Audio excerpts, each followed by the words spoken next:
First of all, 1 part amaretto, 1 part blue curacao, 2 parts cranberry juice, 2 parts pineapple juice, 1 part Southern Comfort. Shake, don't stir.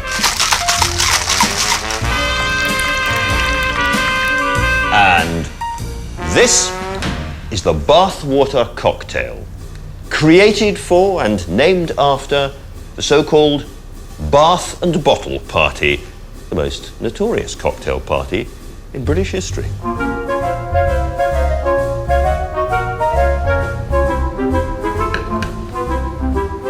It happened in a heat wave at the height of the social season on the evening of Friday the 13th of July, 1928.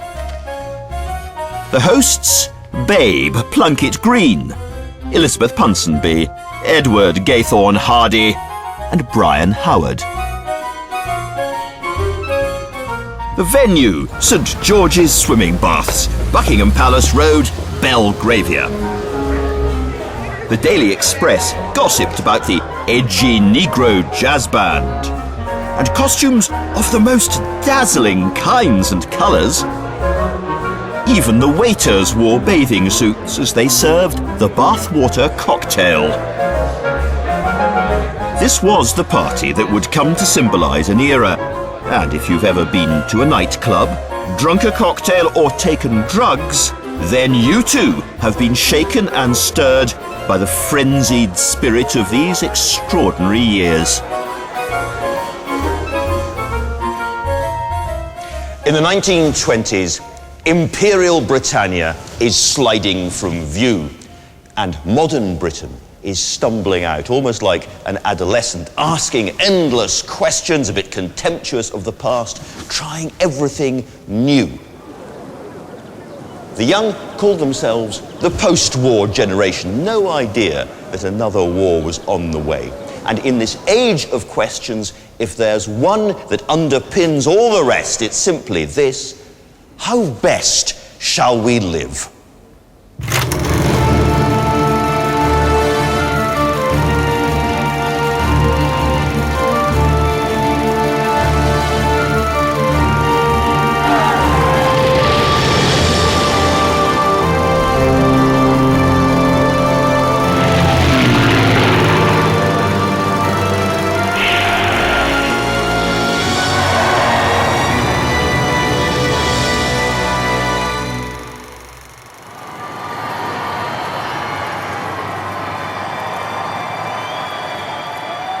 When news of the end of the Great War reached the streets of Britain, a massive, heaving party broke out.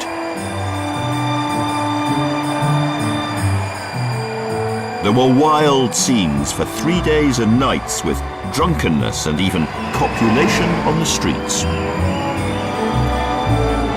And at the centre of it all was David Lloyd George, the man who won the war. He'd had his share of scandals, but now he was riding high as he called the first general election since 1910. Pledging a land fit for heroes, a new Britain of peace and prosperity, Lloyd George won by a landslide, a crushing personal victory for a man who was dodgy in private, but in public brimmed with plausible promises and sound bites. Now, we're not yet quite in modern Britain, but almost everywhere you look, you can find little flashes, glimpses of the more cynical and pleasure-loving country that we live in today.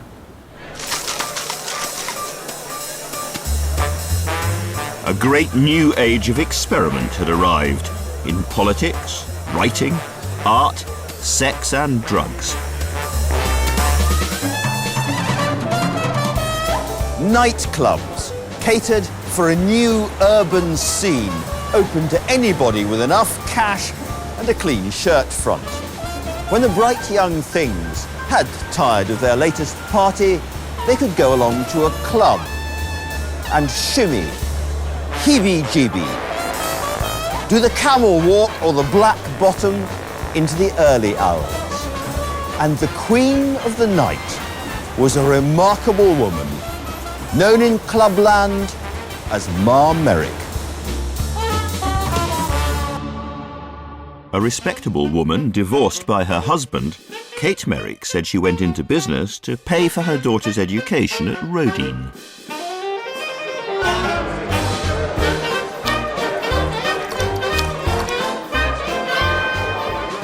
Merrick opened her first nightclub in Leicester Square in 1919.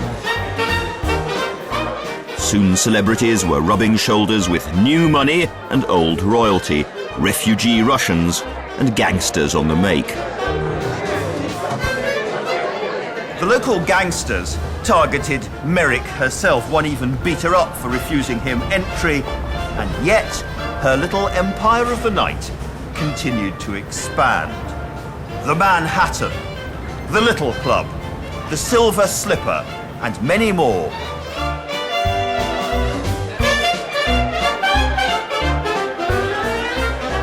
In 1921, she opened the most notorious nightclub in Soho, the 43.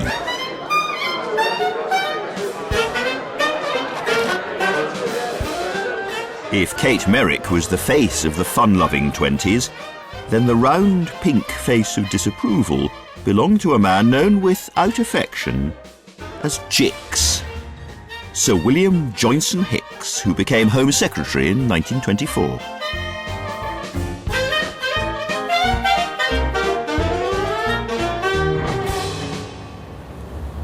When asked what his job was, Jix replied, "It is I who am ruler of England." And now he developed an obsession with nightclubs. As Home Secretary, Jix had 65 nightclubs raided and prosecuted for breaking their alcohol licence. And he boasted in the Commons of having 48 clubs closed down. But Marr Merrick's 43 club seemed strangely and reliably and infuriatingly immune.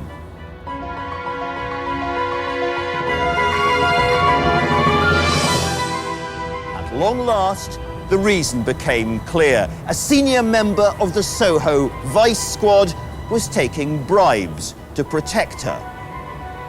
Finally, Jix got his hands on Mrs. Merrick. Merrick was sentenced to 15 months hard labour, a physically and mentally shattering ordeal. But on her release, she went straight back to work. She was sent to Holloway Prison 5 times, but she stares boldly out of photographs with pride.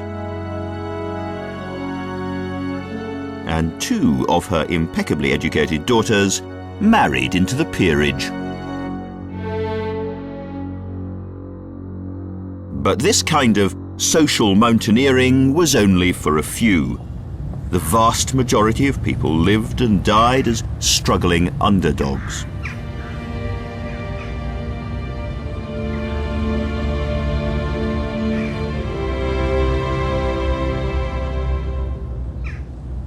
In the final days of November 1923 in Pollokshaws, just outside Glasgow, a former schoolmaster gave his only overcoat to a destitute immigrant from Barbados called Neil Johnson. Soon afterwards, the Good Samaritan collapsed from pneumonia. His name was John Maclean, a hero in Soviet Russia forgotten here. Lloyd George once called him the most dangerous man in Britain.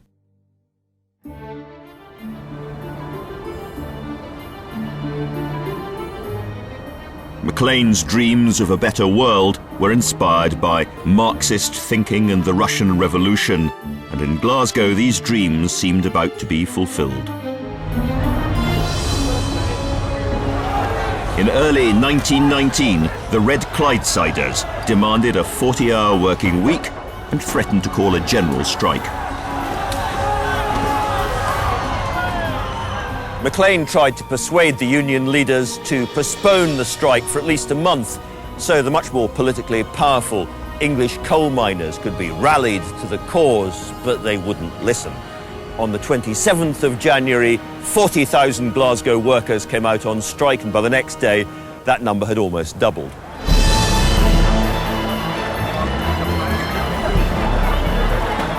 The strike leaders sent a deputation to persuade the government to settle the dispute. 2 days later, the Red Clydesiders gathered to hear the government's response. 60,000 strikers poured into Glasgow's George Square. Suddenly, a tram car ground to a halt on the south side of the square. Almost immediately, the police drew their batons, charged on the crowd.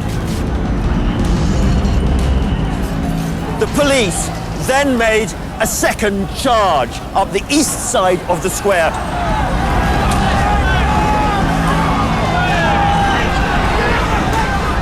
But there, they were met by a wall of demonstrators throwing lemonade bottles they'd pulled off a passing lorry.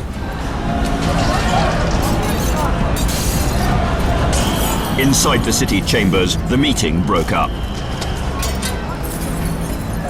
The Sheriff of Lanarkshire rushed out of the building and tried to disperse the crowd by reading the Riot Act. But before he could get to the end of it, the paper was pulled out of his hand. Running battles went on for the rest of the day. Strike leaders were arrested. A red flag was raised in the square.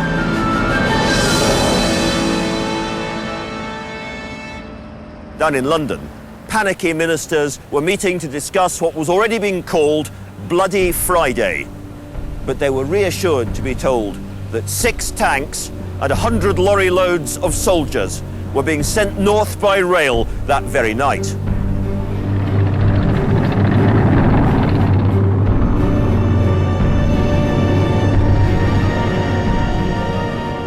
The next morning, Glasgow was occupied by English troops. Scottish regiments were confined to barracks in case they mutinied. During these years, the fear of communist revolution was so great, the cabinet later discussed the military defence of London and using RAF squadrons to bomb the workers. They needn't have worried. Just as John Maclean had feared, the strike failed to spread beyond industrial Scotland. And when it became clear that the government was prepared to fight and even to kill workers in order to win, the strikers began returning to work.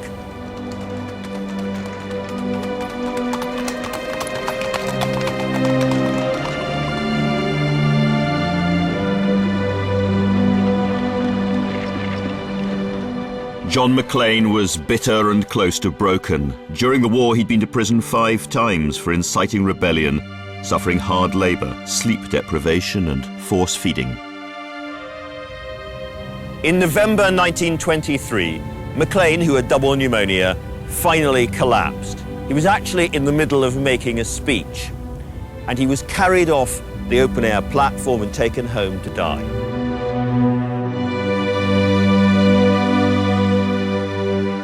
Maclean's dreams of political revolution died with him, but all over Britain, artistic and sexual revolutionaries were already dreaming new dreams.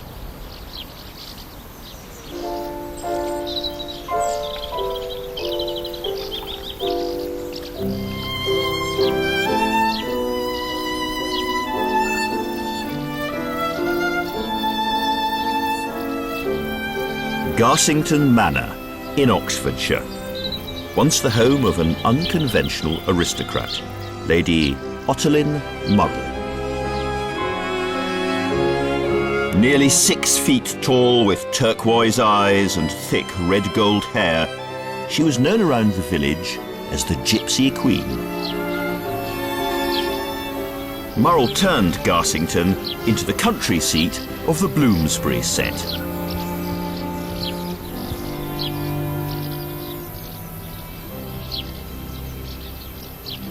You never knew who you were going to run into here.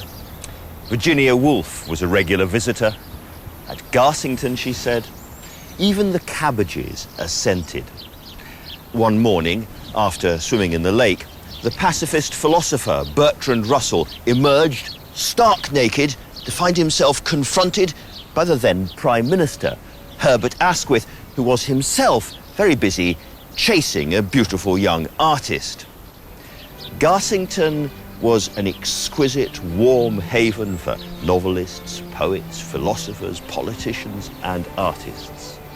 And also for the son of a Nottinghamshire coal miner called David Herbert Lawrence. D.H. Lawrence was one of the first major novelists to rise from the British working class. He dreamt of getting back to an earthy, liberated sexuality.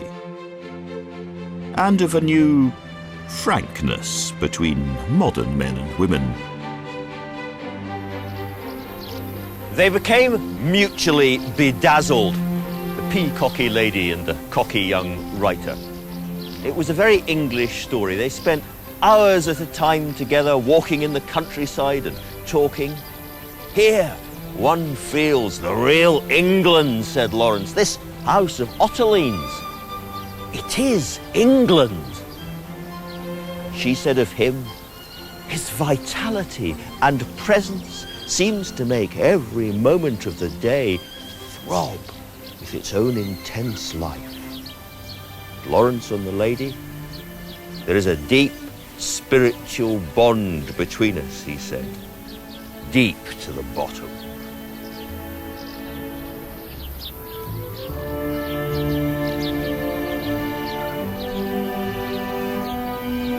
Lawrence saw Garsington as a refuge from a country brutalised by industry and war. Like many of Otterleen's guests, he saw it as a kind of earthly perfection. But there was a serpent in paradise. Otterleen always suspected that she wasn't loved quite as much as she'd have liked, but she had no idea of the true venom lurking inside the people she lavished hospitality upon. And then she read Lawrence's new book, Women in Love.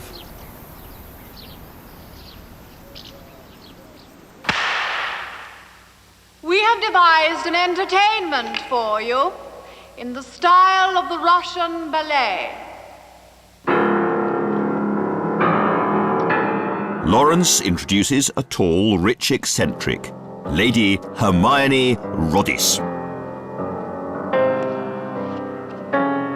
Her home was clearly Lady Otterleen's Garsington Manor, and she was unmistakably the real-life Hermione.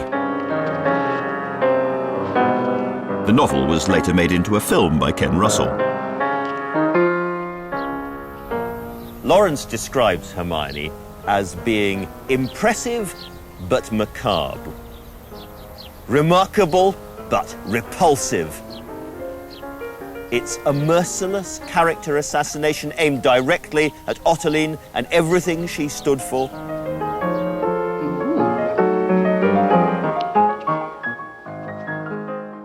Otterleen was stricken with grief and broke off all contact with Lawrence. That brief dream of a new kind of British culture, where the aristocracy joined hands with the most radical and thrusting artists, turned sour almost immediately.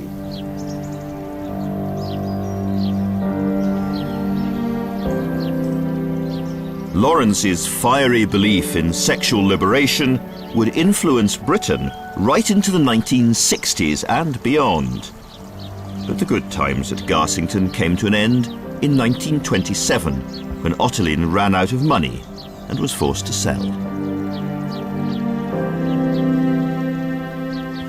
In May 1928, Lawrence heard that Otterleen was ill with bone cancer.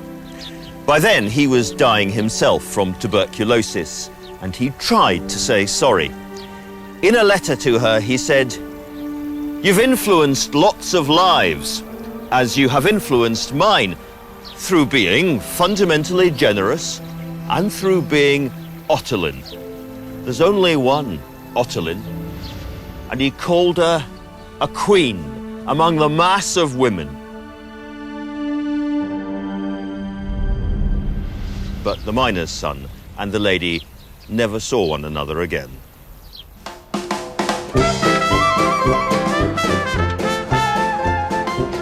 The high culture revolutionaries didn't really catch on at the time. Most people preferred modern crime fiction, silent films, and the most exciting new technology of the day.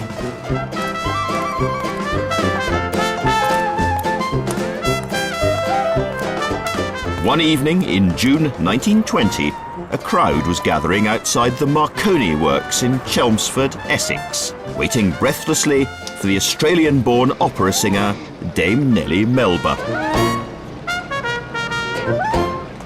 Dame Nellie Melba was the most famous singer in the world. She was huge. Melba Toast, Peach Melba, both named after her. She arrived here in Essex for Britain's first ever radio event. When she got to the rather primitive studio, one of the engineers explained to her that her singing was going to be transmitted from a 450-foot high tower just outside. "Young man," she said, "if you think I'm going to climb up there, you are greatly mistaken." At 7:10, accompanied by a small grand piano, Dame Nellie directed her voice into the microphone.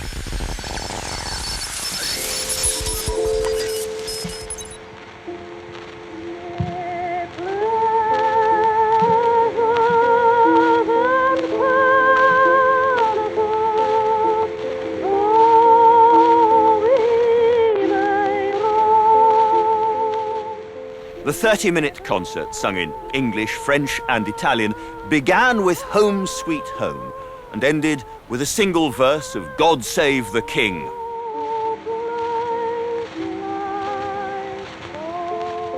The world's first international broadcast performance was picked up by radio pioneers all the way from Chelmsford to Paris, Madrid, Berlin, even Newfoundland.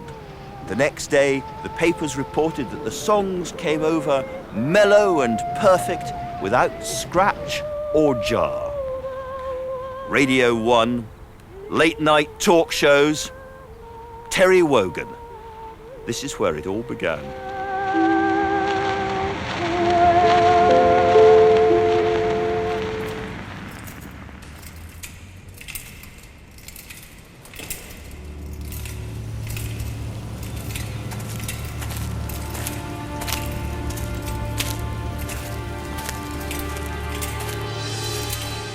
Christmas 1918.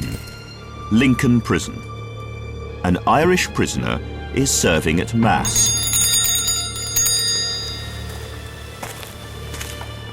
Choosing his moment, he takes the priest's key from the vestry and makes an impression in candle wax. One February night, the prisoner used his copied key and walked free from the building. And then he escaped through a hole in the fence which had been cut for him by an accomplice from the outside. The prisoner was Eamon de Valera, the sharp-faced leader of Sinn Féin, soon to be Ireland's first president. And his accomplice with the wire cutters was Michael Collins, a Republican hero known as the Big Fella. That night, they were working together. Soon, they would be mortal enemies as a bloody civil war turned Green Ireland red.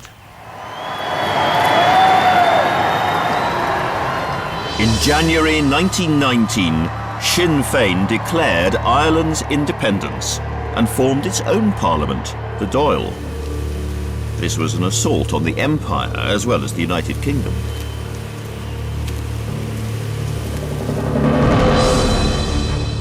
Michael Collins set up an elite team of IRA assassins, known as the 12 Apostles. They efficiently targeted British troops and collaborators. The British responded with an MI5 trained team of British agents known as the Cairo Gang. In November 1919, Collins set out to destroy them.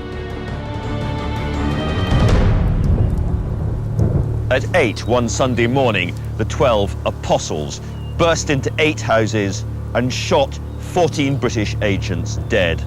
One was killed in his pyjamas trying to escape through the back garden. Some were shot in bed, some in front of their wives. Now the violence spread in all directions. Sinn Féin and the Dáil were outlawed, and British forces stormed through Ireland.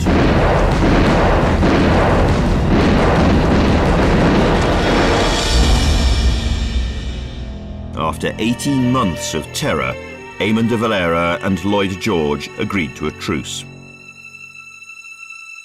Talks began in October 1921. De Valera stayed at home and ordered Collins to join the Irish delegation in London. If he came back with less than Sinn Féin's full demands, Collins knew he'd be the scapegoat. As the negotiations began, he said to a fellow Republican, "You might say the trap is sprung." The talks moved towards a compromise, with Ireland self-governing but still inside the British Empire, and with the 6 predominantly Protestant northern counties free to choose to remain within the United Kingdom. After nearly 2 months, the Irish delegation was still agonising over the deal. With a theatrical flourish, Lloyd George arrived brandishing 2 envelopes. One contained the agreement, the other the refusal to come to terms. "If I send this letter," he said, "it's war, and war within 3 days. Will you give peace or war to your country? We must have your answer by 10 p.m. tonight."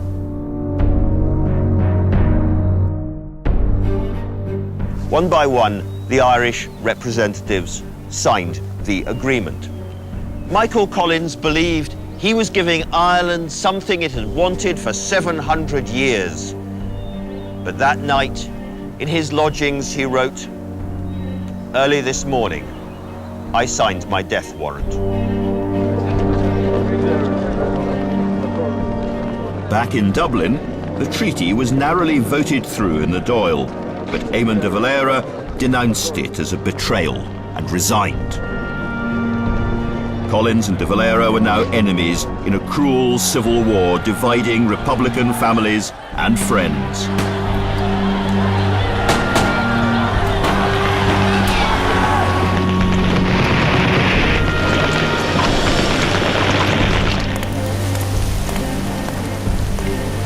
In August 1922, Michael Collins, now Chief of the Irish National Army, went on a tour of his home county, Cork. Collins stopped at this pub to ask a local for directions, little realising that the man was an anti-treaty rebel whose gun was leaning against a wall just inside the bar.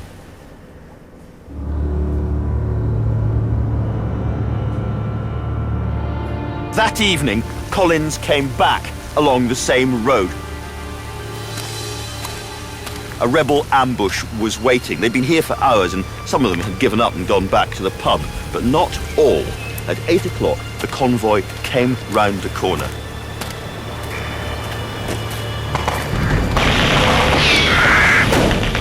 Shots rang out, the cars stopped.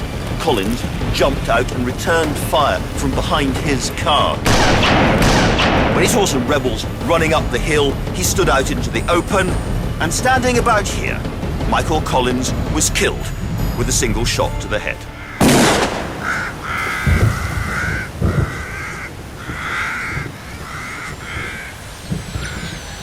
Hello, CQ. Hello. Hello, Ash. Hello, Ash. There may be some jamming. There may be some oscillation. Woo! Sorry, CQ, closing down a moment. Most of Ireland had left the United Kingdom, but the British were already beginning to identify themselves less by territory than by culture.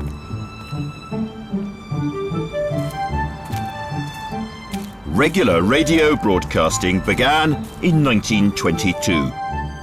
Programmes were planned and scripted here at the Cock and Bell in the Essex village of Writtle. And all under the guidance of Captain Peter Eckersley, ex-RAF engineer, born entertainer and all-round show-off. Hello CQ, this is 2M attack, Writtle testing, this is 2M attack, Writtle testing. Are the signals okay? No, they're not. Wave your hand if it's all okay. No waves at all.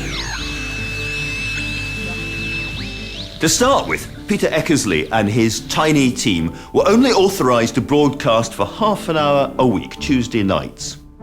They'd pile down to this old army hut from the pub, and they'd put on records, they'd read out plays, made spoof weather announcements, they even had their own theme tune.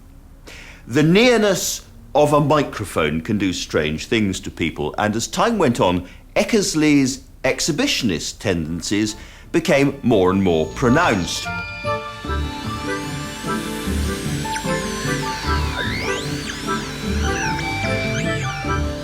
On one occasion, he promised a night of grand opera. But there was no Dame Nellie that time. All the arias were sung by Peter Eckersley himself.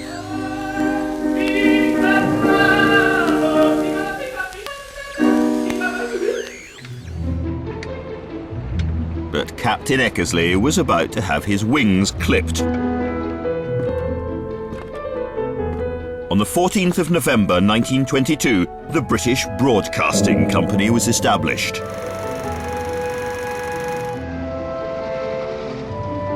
John Reith, a tall, balding Scot with a long scar running down one cheek, was appointed general manager. To call John Reith odd would be a wild understatement. His father was a Scottish Presbyterian minister, and he came from a family who all seemed to dislike each other intensely and were prone to violent rages. Reith himself was almost perpetually furious with somebody. He was one of history's great haters, and also one of its great Puritans. And this was the man who now had his hands on the BBC.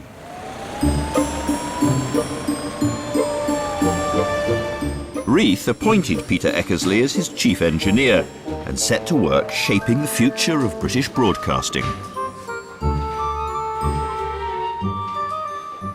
Everybody was struggling with two big questions. What was broadcasting for, and who should control it? Well, Peter Eckersley was absolutely clear.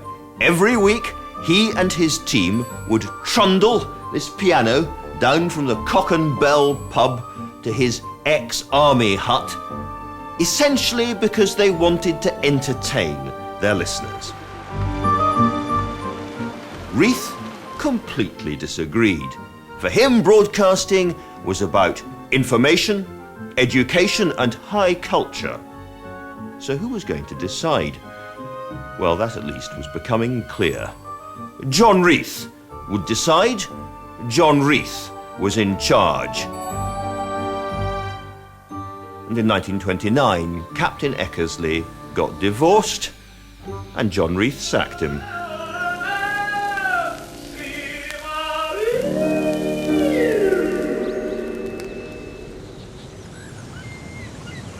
Ah, well, never mind. All across Britain, other young pioneers were on the up.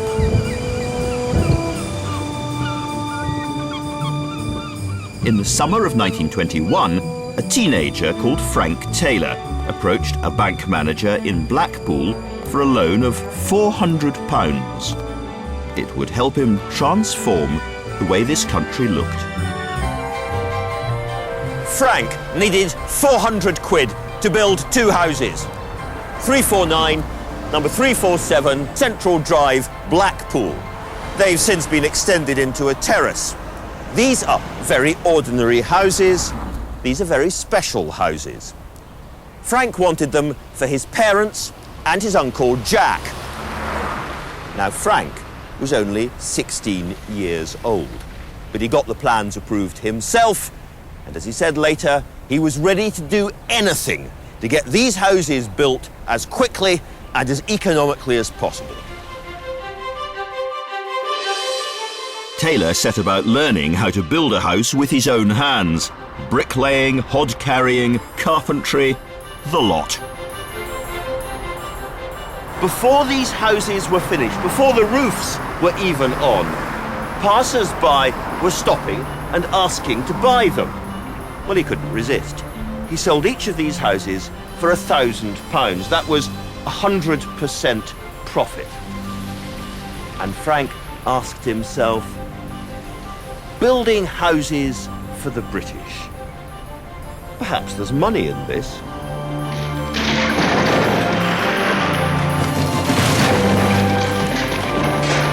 After the war, Lloyd George had coined the catchphrase, "Homes for Heroes." He had high hopes for a massive state housing boom. But money was short, and in fact, it was Frank's dream, private, not public housing, that led the way, producing 4 million new homes in 20 years. All exactly the same, and every one of them different. Homes with hedges and rose bushes and sheds round the back for pottering in. Modest homes for peaceful heroes.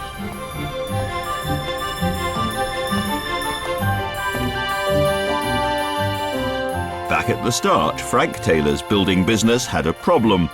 Frank's lawyer discovered that he was too young to own or sell land. To make things legal, he'd have to go into a partnership with an adult, and fast. "What about Uncle Jack?" said Frank. Jack Woodrow. And so, Taylor Woodrow was born, one of the property developers who together would build millions of homes and help give Britain her distinctive look for the 20th century.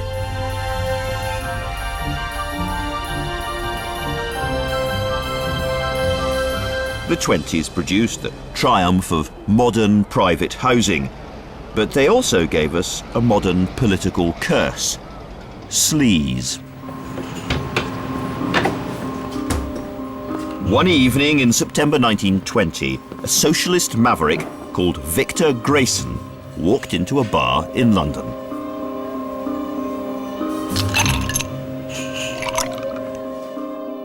Grayson ordered a round, and then he got a message, and he said, "Don't let anyone drink my whiskey." Picked up his hat and his stick and walked out into the Strand.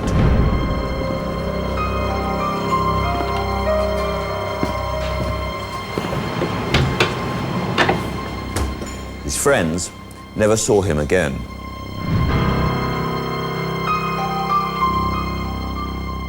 Victor Grayson's last political intervention was a speech against Lloyd George and a great cash for honours scandal. Unlike most politicians of the age, Lloyd George never had any money of his own, and once he became coalition prime minister, he didn't have a truly national party machine to raise funds either. And so in order to keep himself in politics, he decided to sell honours, peerages, knighthoods, OBEs. Now, this was hardly unknown at Westminster, but what made Lloyd George different was the blatant nature of it. He went into business big, and he went into business shamelessly. But the Prime Minister didn't want to get his own hands dirty. He needed a go-between. And he found one in a former spy, blackmailer, and rogue, complete with monocle. His name was Maundy Gregory. Maundy Gregory would entice potential clients to his opulent offices here at 38 Parliament Street. And they had a very useful back entrance. A kind of menu was quickly established. You want to be a baronet? Well, in today's money, £1.3 million. A knighthood, 330,000. Many people assumed that he was somehow a senior part of the government himself. In fact, these offices were a kind of clearinghouse for lethal gossip, bribery, and kickbacks. Victor Grayson was determined to blow the whistle on Lloyd George's cash for honours operation. Meanwhile, Special Branch had tipped Maundy Gregory off that Grayson was a dangerous communist revolutionary and asked him to keep an eye on him.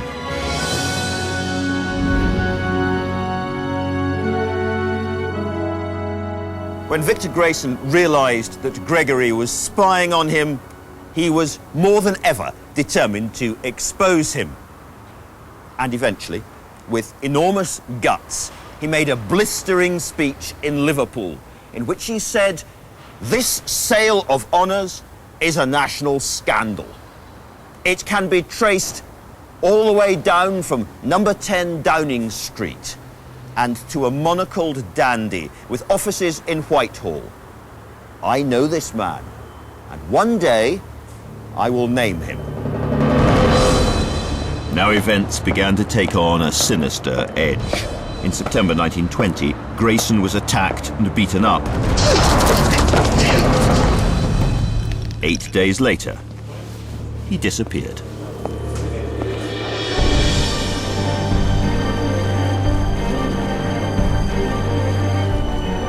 That evening, Grayson was spotted by a painter called George Flemwell.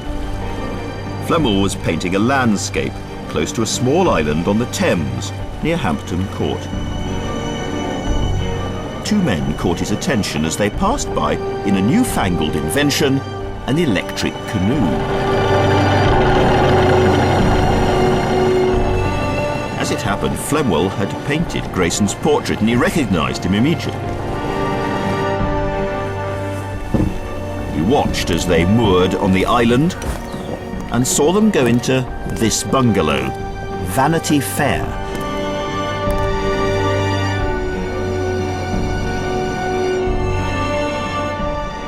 Vanity Fair belonged to Maundy Gregory, the only person on the island with an electric canoe, Maundy Gregory. Grayson's friends feared that something terrible had happened. Either he'd been killed or he'd been encouraged to disappear.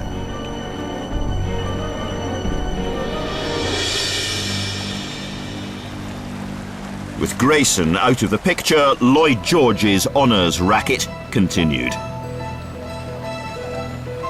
One of the nominations for a peerage in his next honours list was a convicted South African fraudster called Joseph Robinson. The Commons exploded and the King was livid. Gregory had to break it to Joseph Robinson that the deal was off. But Robinson was slightly deaf. Sitting in his suite in the Savoy Hotel, he first thought he was being asked for even more money and he pulled out his checkbook. When he finally grasped that he wasn't getting a peerage at all, he demanded his money back. The chief whip asked Gregory if he knew what had become of it. "Of course I know what's become of it," hissed Gregory. "I've spent it." One mystery still remains. There were occasional claim sightings of Victor Grayson right up until the 1950s, in Spain, in North London, even in New Zealand. But he was never seen for certain ever again. To all intents and purposes, Victor Grayson vanished into thin air.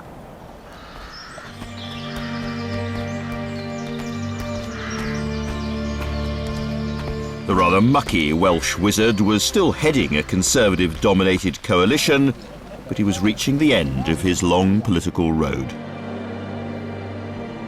In October 1922, the Tory backbenchers met at the Carlton Club to consider turning on their own party leadership and chucking out the Welsh cuckoo.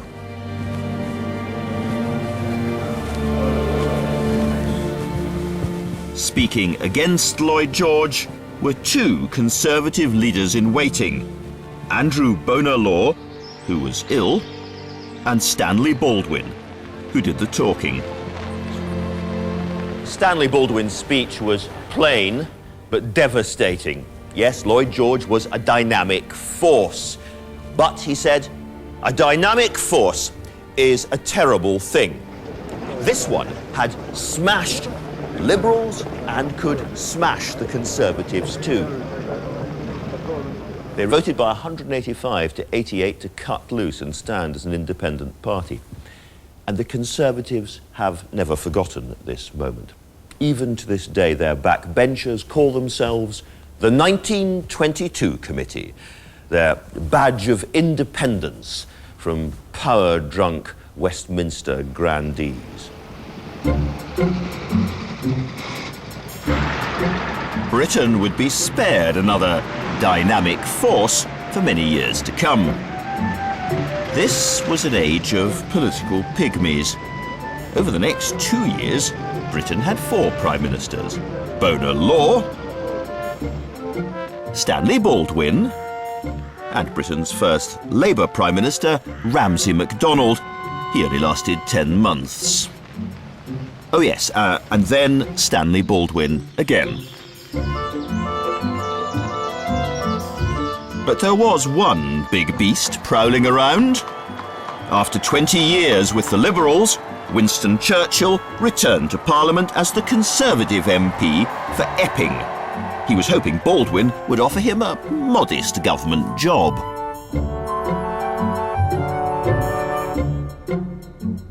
In fact, the Prime Minister asked him to be Chancellor of the Exchequer, and Churchill was dumbfounded. I should like to have answered, "Will the bloody duck swim?" But he had a sense of occasion and in fact said to Baldwin, "I shall be delighted to serve you in this splendid office." But Churchill was not a splendid Chancellor. He had one great decision in front of him, and he got it wrong.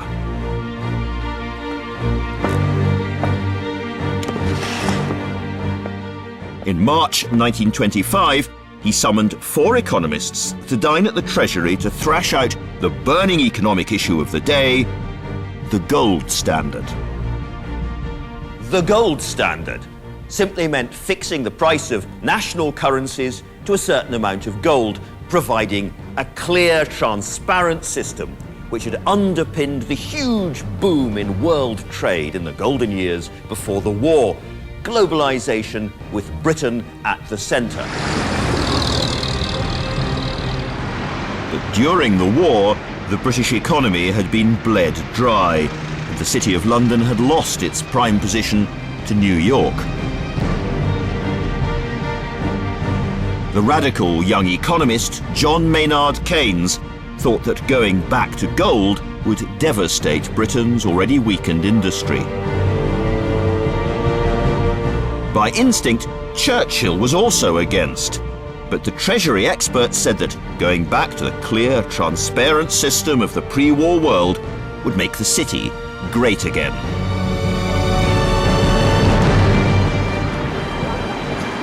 But if a system is clear and transparent, it's also a ruthless exposer of weakness. All very glorious to put on an old suit of armour, unless you're too weak to walk in it. Churchill brooded as they argued it out over the table, but by the end of the meal, he'd been won over. Britain was going to have to go back onto the gold standard.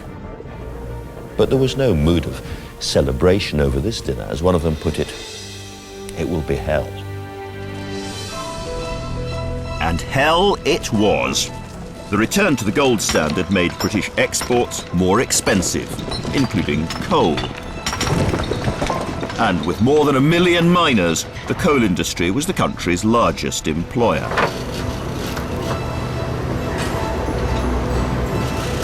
To stay in business, the mine owners announced a cut in wages and an even longer working day. An industrial dispute was soon coming to the boil. The mine owners stood firm. Then at 1 minute to midnight on Monday the 3rd of May 1926, the TUC called a general strike. Quietly, the government had been planning for this moment, and they now sent telegrams all across the country with a single code word: action.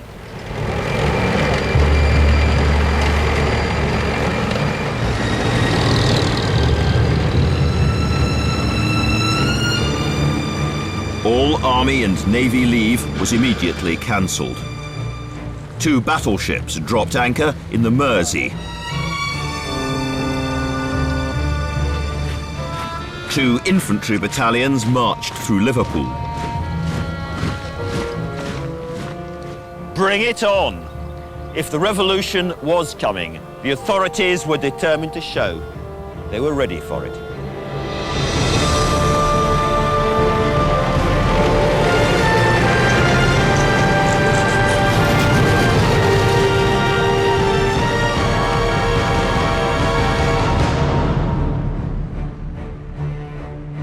On the first morning of the strike, Britain came to a virtual standstill.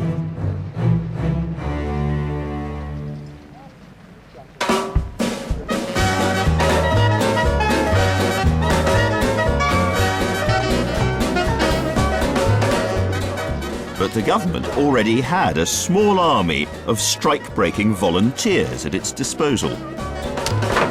City gents shoveled coal at the gasworks. The Ranelagh Polo Club patrolled central London as special constables on their ponies. Titled ladies and debutantes turned up to organise food supplies. One posh drama student wrote to her mother about the gentlemen volunteers on the London Tube. It's perfectly mad to hear a beautiful Oxford voice crying, "Uxbridge and Harrow train," rather than Uxbridge and Arra. It's perfectly jolly and such an improvement on the ordinary humdrum state of things.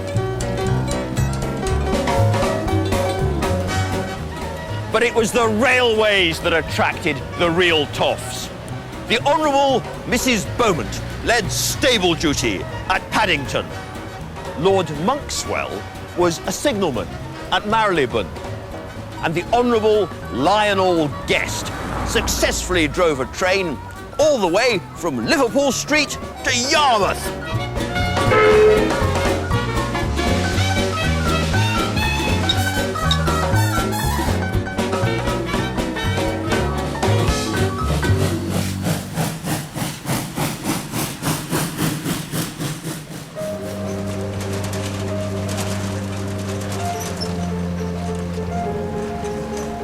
After a few days, many of the strike-breaking volunteers developed a healthy respect for the working classes they had often never come across before. One of them said, "I found much of my sympathy was more with the men than with the employers or the government. I had never realised the appalling poverty which existed."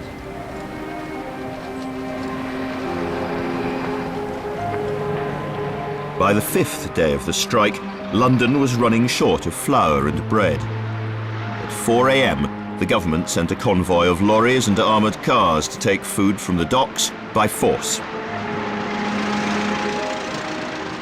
Restless crowds of strikers looked on, but didn't interfere. This was the psychological turning point.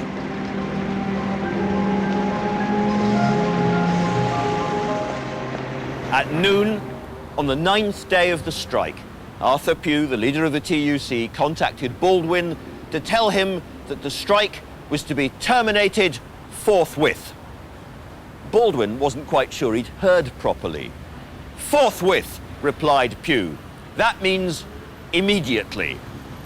And Baldwin said, "I thank God for your decision."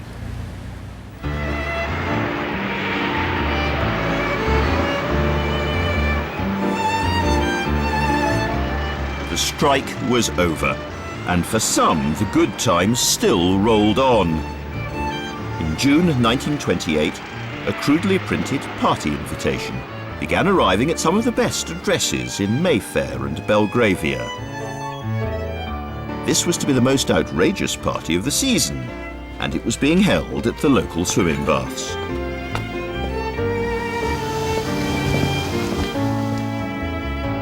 On the guest list was a young Oxford graduate called Tom Dryburgh, later a communist, MI5 spy, and chairman of the Labour Party. He'd just started writing for the Daily Express gossip column, The Talk of London. Writing anonymously as the Dragoman, Tom Dryburgh reported visions of great rubber horses and flowers floating about on the water. Everything was illuminated by coloured spotlights, and many of the guests had brought 2 or 3 costumes to change into as the night wore on. Dryburgh kept rushing out to the nearest public telephone to file his copy. This was a hoot, but also a scoop.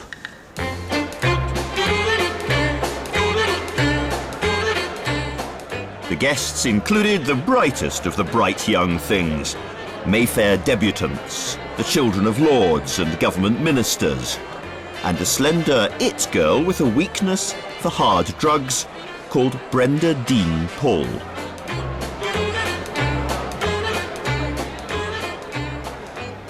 Brenda Dean Paul remembered seeing unshockable old dowagers glued to the only available seats in the dimly lit cubicles by the side of the pool. She said they seemed quite contented, like plump hens, their lorgnettes fixed on the dripping parade.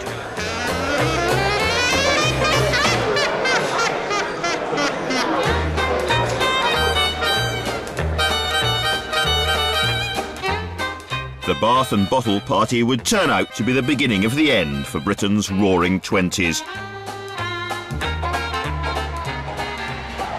For an economic storm was brewing across the Atlantic. And from the dealing rooms on Wall Street, the chilly winds would soon be blowing all the way to Belgravia.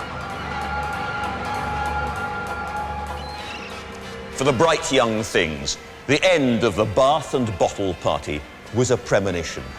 Modern times were giving way to hard times, and soon the off-colour cocktails and the crushed rose petals and the glittering pool were only a memory. The good times were drifting away on 1,000 bobbing champagne corks, and as the sunlight filtered through the skylights, Britain's fast set were weaving and wobbling their weary way home.